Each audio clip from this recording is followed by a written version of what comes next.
ጥር ለአብዛኛው የዓለማችን ክፍል የቀን ብርሃን የሚደበዝዝበት፣ በረዶ ከመሬቱ ጋር የሚጣበቅበት፣ የሙቀት መጠኑ ተፈጥሮንና የሰው ልጅን የሚፈትንበት ወቅት የክረምቱ እምብርት ነው። አንዳንድ ክልሎች መለስተኛ ክረምት ሲያልፍባቸው፣ ሌሎች ደግሞ ወደ በረዶ መልክዓ ምድሮች ይለወጣሉ። በዚህም በህይወት መቆየት ራሱ የዕለት ተዕለት ፈተና ይሆናል። በዚህ ፕሮግራም በጥር ወቅት የሙቀት መጠኑ ከዜሮ በታች የሚወርድባቸው፣ ፀሐይ ለሳምንታት ሳትወጣ ህይወት ከማይቋረጥ ቅዝቃዜ ጋር መላመድን የተማረችባቸው፣ በምድር ላይ በጣም ቀዝቃዛ ከሆኑ ሀገራት መካከል ጥቂቶቹን ልናስቃኛችሁ ወደናል።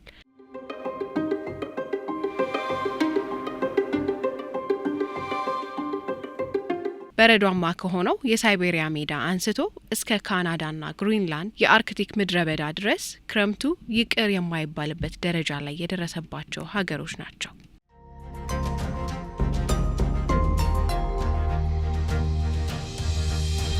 ሩሲያ በምድር ላይ እጅግ ቀዝቃዛ መኖሪያ ቦታ ነች። በሩሲያ ደረጃ ቀዝቃዛ ክረምትን የሚያሳልፍ ሀገር የለም። በ11 የሰዓት ዞኖች ላይ በመዘርጋት ሩሲያ በፕላኔታችን ላይ በጣም ቀዝቃዛ መኖሪያ ስፍራዎችን ይዛለች። ምንም እንኳን ከሳይቤሪያ የበለጠ ቀዝቃዛ ቦታ ባይኖርም፣ በጥር ወር አብዛኛው የሀገሪቱ ክፍል በጥልቅ በረዶ ይዋጣል። በሰሜን ምስራቅ ሳይቤሪያ ውስጥ የኦይሚያኮንና የቬርኮያንስክ ታዋቂ ከተሞች ብዙውን ጊዜ ቀዝቃዛ ዋልታ ተብለው ይጠራሉ። እዚህ ያለው የጥር ወር የሙቀት መጠኑ ከዜሮ በታች ከ40 ዲግሪ ሴልሺየስ በላይ ይወርዳል። ከ67 በታች ሆኖ ሪከርድ ተመዝግቦም ነበር። አየሩን መተንፈስ ህመም እንዲሰማን ሊያደርግ ይችላል። ብረት ተሰባሪ ይሆናል። መኪኖች ለሰዓታት አንዳንድ ጊዜም ለቀናት ሞተራቸው እየሰራ ተትተው ይቀራሉ። ምክንያቱም ሞተሩን ማጥፋት ጠንካራ በረዶ ሆኖ መልሶ ለማስነሳት ከባድ ያደርገዋል። ቢሆንም ሰዎች እዚህ ይኖራሉ። ልጆች ትምህርት ቤት ይሄዳሉ። ገበያዎች ስራቸውን አያቋርጡም። ጥቂት የውጭ ሰዎች ሊገምቱ በማይችሉት ሁኔታ ከቅዝቃዜ ጋር በመስማማት ህይወት ይቀጥላል። ሩሲያ በጥር ወር በጣም ከባድ ክረምት ምን ማለት እንደሆነ ማሳያ ነው።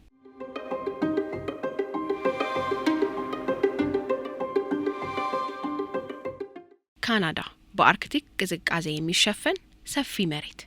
ከግሪንላንድ በስተ ምዕራብና ከአርክቲክ ውቅያኖስ በስተ ደቡብ የምትገኘው ካናዳ የክረምቱ ሁኔታ በአፈ ታሪክም የሚታወቅባት ሀገር ነች። በጥር ወር አብዛኛው ካናዳ ኃይለኛ ቅዝቃዜ ያጋጥማታል። በዩኮን እንደ ማኒቶባ፣ ሳስካችዋንና አልበርታ ያሉ አውራጃዎች፣ የሰሜን ምዕራብ ግዛቶችና ኑናቡት ሰሜናዊ ግዛቶች አብዛኛውን ጊዜ ከዜሮ በታች 20ና 35 ዲግሪ ሴልሺየስ የሚሆን የሙቀት መጠን ያጋጥማቸዋል። በስናግ ከተማ ዩኮን የሙቀት መጠኑ ከዜሮ በታች 63 ዲግሪ ሴልሺየስ በመሆን በሰሜን አሜሪካ ከሚገኙት ዝቅተኛ የሙቀት መጠኖች አንዱ ሆኖ ተመዝግቧል። አውሎ ነፋሶች ክፍት ሜዳዎችን ያቋርጣሉ። ሐይቆች በረዷቸው የክረምት መንገዶች እስኪሆኑ ድረስ ይቀዘቅዛሉ። ቅዝቃዜው የዕለት ተዕለት ኑሮን፣ ኪነ ህንጻን፣ መጓጓዣንና ባህልን በተለየ መንገድ ይቀርጻል። ምንም እንኳን አስቸጋሪ ሁኔታዎች ቢኖሩም ካናዳውያን ከጥር ጥልቅ በረዶ ለመትረፍ በቴክኖሎጂ በመዘጋጀትና ለብዙ መቶ ዓመታት የቀዝቃዛ የአየር ሁኔታ እውቀት ላይ በመተማመን ጠንካራ ማህበረሰቦችን ገንብተዋል።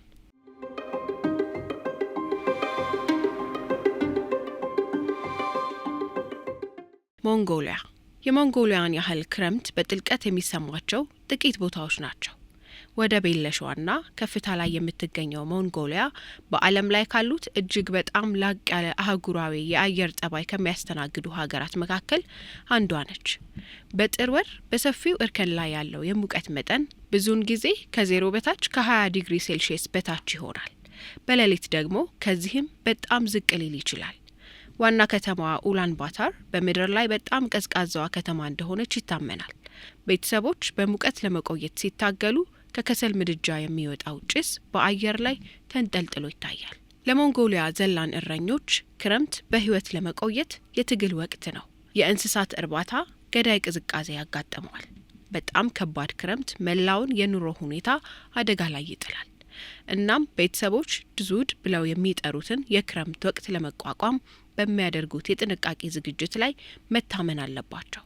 እዚህ ቅዝቃዜው የአየር ሁኔታ ብቻ አይደለም፣ ታሪክን፣ ባህልንና ጽናትን የሚቀርጽ ኃይል ነው። ግሪንላንድ የቀዘቀዘ የበረዶና የጨለማ ዓለም። ከ2 ሚሊዮን ካሬ ሜትር በላይ የሚሸፍነው ግሪንላንድ በምድር ላይ ካሉት በጣም ቀዝቃዛ ቦታዎች አንዱ ነው። በጥር ወር ደግሞ የበረዶና የጨለማ ግዛት ይሆናል። አብዛኛው የግሪንላንድ ክፍል ከአርክቲክ ክበብ በላይ ነው።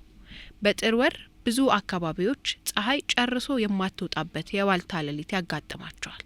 የሙቀት መጠኑ ከ0 በታች ከ50 ዲግሪ ሴንቲግሬድ በላይ ሊወርድ ይችላል። የባህር ዳርቻ ማህበረሰቦች እንኳን የማያቋርጥ ቅዝቃዜ፣ ኃይለኛ ንፋስና ከባድ በረዶ ይቋቋማሉ። ከ80% በላይ የሚሆነው የግሪንላንድ አካባቢ በበረዶ ንጣፍ የተሸፈነ ነው። ይህ ግዙፍ የበረዶ ንጣፍ በዓለም አቀፍ የባህር ደረጃዎችና የአየር ንብረት ሁኔታዎች ላይ ተጽዕኖ የማሳደር አቅም አለው።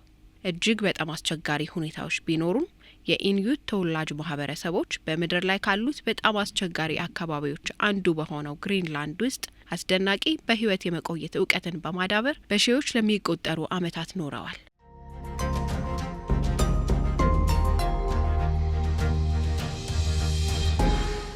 ካዛኪስታን ከቅዝቃዜዋ የተነሳ የመካከለኛው እስያ ቀዝቃዛ ልብ የሚል ስያሜን አግኝታለች። ብዙ ጊዜ ችላ ብትባልም ካዛክስታን በመካከለኛው እስያ በጣም ቀዝቃዛዎቹ ክረምቶች አጋጥመዋታል። በጥር ወር ሰሜናዊ ካዛኪስታን የሙቀት መጠኑ ከ15 እስከ 30 ዲግሪ ሴንቲግሬድ ከ0 በታች ሲወርድ ይመለከታሉ። ኃይለኛ ንፋስ ቅዝቃዜውን ያጠናክረዋል። ከበረዷማነቱ የተነሳ ሰፊው ክፍት ሜዳ ትንሽ መጠለያ ብቻ ይቸራል።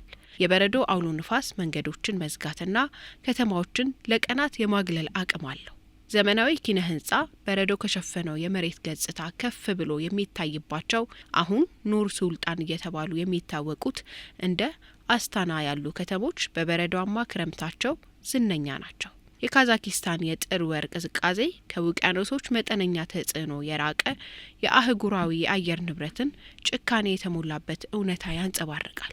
ከሩሲያ እስከ ካናዳ፣ ከሞንጎሊያ እስከ ግሪንላንድ ጥር ወር ፕላኔቷን በከፍተኛ የአየር ሁኔታ ደረጃ ላይ ያስመለክተናል። እነዚህ በጣም ቀዝቃዛ ሀገሮች አንድ ጥልቅ ነገር ያስተምሩናል። ሰዎች በሚያስደንቅ ሁኔታ መላመድ የሚችሉ መሆናቸውን። ያ የመላመድ ባህል፣ ፈጠራና ጽናት በጣም አስቸጋሪ አካባቢዎች ውስጥ እንኳን ሳይቀር ህይወትን እንዲቀጥል ያስችለዋል።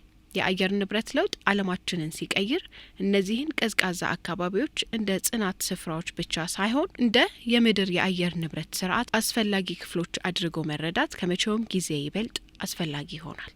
ክረምቱ ይቅር የማይባል አይነት ሊሆን ይችላል፣ ነገር ግን በእነዚህ ሀገሮች ውስጥ የአኗኗር ዘይቤም ጭምር ነው።